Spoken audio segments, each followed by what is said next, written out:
So a couple weeks ago, I posted a video saying like, is this my last fish room tour? And it was kind of meant as a joke because it was just like the last fish room tour I was doing in my old home. We were supposed to be moving. That was 2 weeks ago. A lot has changed in the last 2 weeks. So let me catch you up to speed. So 2 weeks ago, we were still looking for a rental. I wasn't sure how many fish tanks the landlord would approve of, and I think I had stated that in the video. In those 2 weeks, we found a rental. We have moved into said rental. We've sold our place, and yeah, that all happened in 2 weeks. But this house we're living in, it's beautiful, I love it. But the landlord only allowed 1 fish tank. We asked for 3. She said I could have 1 10-gallon fish tank. So I now have 1 tank. I'm not sure how to feel about that. I think it's worth it because we love the house and it's a great location. And I really did not want to base where we lived off of a hobby. It is a hobby I love, but it is a hobby that does not make me any money. It's just, it's just some fish tanks, right?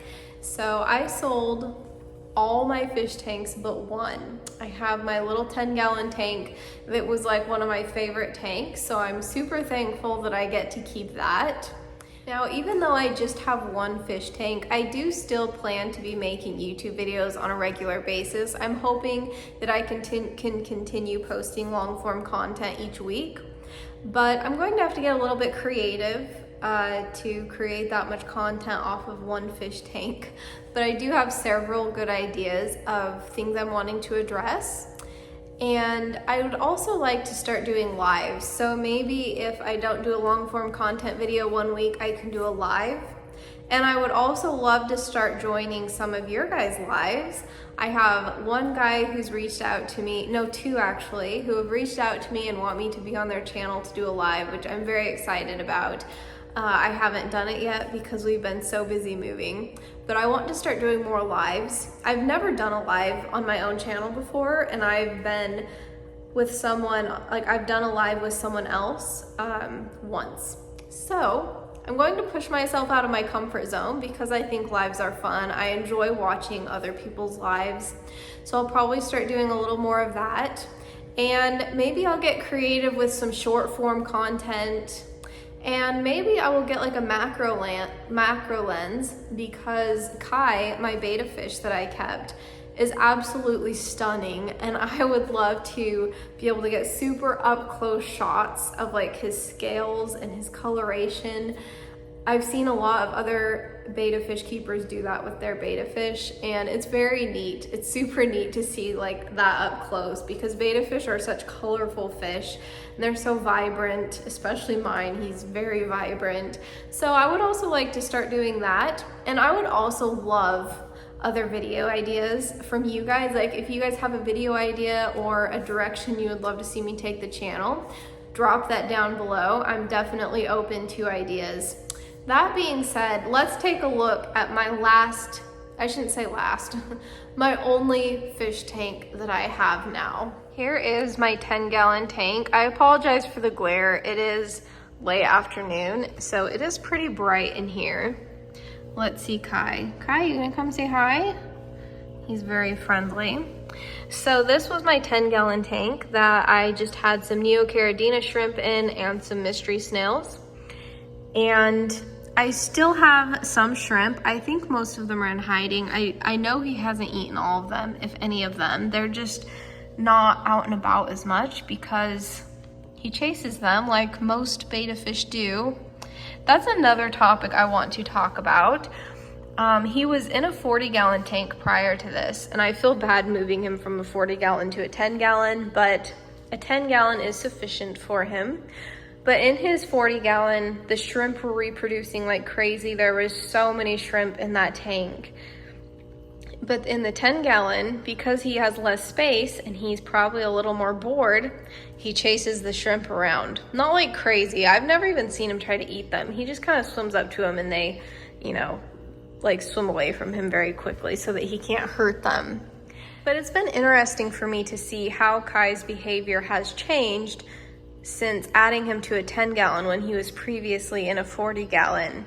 And I'm going to talk about that in one of my next videos. But until then, let's see if he'll come up to the front to say hi. He's typically right up front to greet me. Oh, there's a shrimp.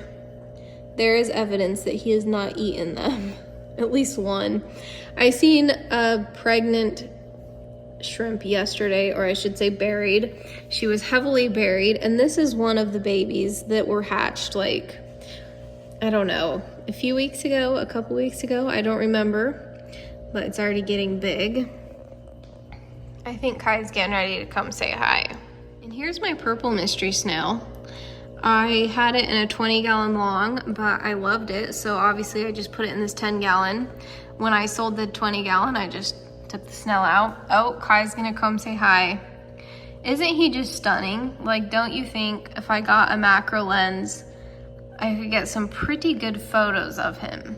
That would just be absolutely gorgeous. Also, if you have good recommendations for macro lens that I could just like hook to my phone camera, I would greatly appreciate it. And here's another mystery snail. I have 2 yellow mystery snails in here. Now let's let the camera focus. There we go.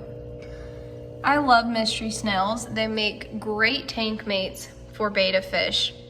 And speaking of tank mates, I am planning to add some more fish to this aquarium. Now it's a 10-gallon, so it would just be like one small school of fish. I'm thinking a type of tetra. I was thinking neon tetra would really complement Kai and really stand out in this aquarium. It's just a very simple scape, so they would really like make the tank look more dazzling. But I'm very open to other suggestions. I'd also considered ember tetras, but I would love to hear, obviously it need to be a small fish, right? A schooling fish, you know, that I could just put 5 or 6 of them in here and they wouldn't produce a lot of waste.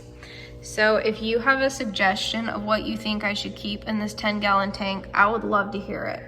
You can drop that down in the comments below. I know this is a bit of a short video, but I just wanted to give you guys an update on my life and what's been happening for me in the hobby. A lot has changed. I hope you guys stick around for my new content, and thank you guys so much for watching.